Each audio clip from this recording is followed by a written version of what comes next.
আজকে মেয়ের আবদারে বাজার থেকে তাল কিনে নিয়ে সেই তাল দিয়ে মেয়ের পছন্দের পিঠা বানালাম। হ্যালো বন্ধুরা, আসসালামু আলাইকুম। সবাই কেমন আছেন? কিছুদিন আগে গ্রামে গিয়েছিলাম, আর গ্রামে গিয়ে আমার মেয়ের নাকি তালের পিঠা খেতে ইচ্ছা হয়েছে। কিন্তু কি করার, ভাদ্র মাস তো আর পড়ে নাই, তালও পাকে নাই, গ্রামে এখনো কিন্তু তাল পাকেনি। আর আপনাদের ভাইয়া তো আমাদেরকে নিয়ে এসে দিয়ে সে অফিসের কাজে চলে গেছে। এজন্য বাজার থেকে কিছুটা প্রয়োজনীয় জিনিস কিনলাম, সাথে একটি তালও নিয়ে আসলাম। আর তালের যে রসটা থাকে সেটা বের করা কিন্তু অনেক কষ্টের একটি বিষয়। তো যাই হোক, সবার বাড়িতেই কিন্তু এরকম গ্রেটার থাকে, যার সাহায্যে আমি খুব সহজেই কিন্তু তালের রসগুলো বের করে নিলাম। আর এখন আমি কিছুটা তাল উঠিয়ে রাখবো। তারপরে তালের মধ্যে স্বাদ মতো লবণ, চিনি আর ডিম দিয়ে এই মিশ্রণটি আমি খুব সুন্দরভাবে মাখিয়ে নিব।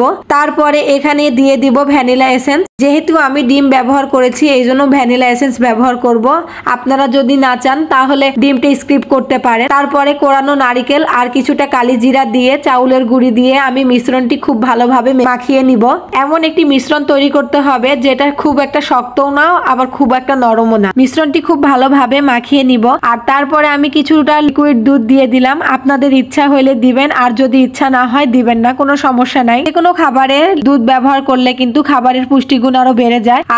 আর অতিরিক্ত শক্তও না, আবার নরমও না, এমন একটি মিশ্রণ তৈরি করতে হবে। তারপরে কড়াইতে তেল দিয়ে তেলটা গরম হলে এইভাবে আটাগুলো মুঠে নিয়ে মুঠ করে করে এইভাবে তেলের মধ্যে দিতে হবে। এটা বোঝানোর কিছু নাই, দেখে আপনারা বুঝতে পারবেন। প্রতি বারে 8 থেকে 10টা করে ভাজা যাবে। যেহেতু আমার কড়াইয়ের আকার ছোট, এই জন্য করে ভাজা গেছে। আর দেখেন, ভাজা শেষ হতে না হতেই কিন্তু আমার মেয়েরা রেডি, তারা পাশের আন্টিদেরকে দিতে যাবে। আর দেখেন, দেখেই কিন্তু অনেক লোভনীয় লাগছে। আপনারা তালের কোন রেসিপিটা বেশি পছন্দ করেন অবশ্যই কমেন্টে জানাবেন। আর এই বৃষ্টির সময় কিন্তু তালের বড়া কিন্তু অনেক মজা লাগে। আর এই বছর কে কে তালের বড়া খেয়েছেন